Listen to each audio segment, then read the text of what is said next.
Hello, hello mga kawander. Assalamualaikum warahmatullahi wabarakatuh. Sa nanana niya tanong lang sa kusina.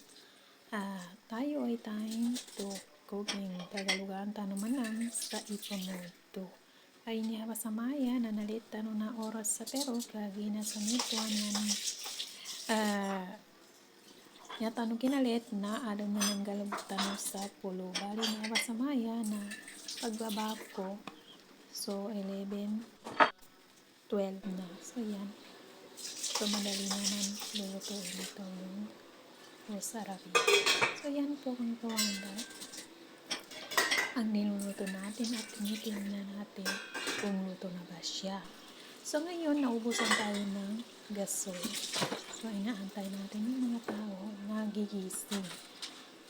So, ayan. After yan, dito naman tayo sa taas at tayo ay naglalaba. Habang tayo ay naghihintay ng labahan natin, ayan, maghanda rin tayo ng mga kodar-kodar. So, ganun.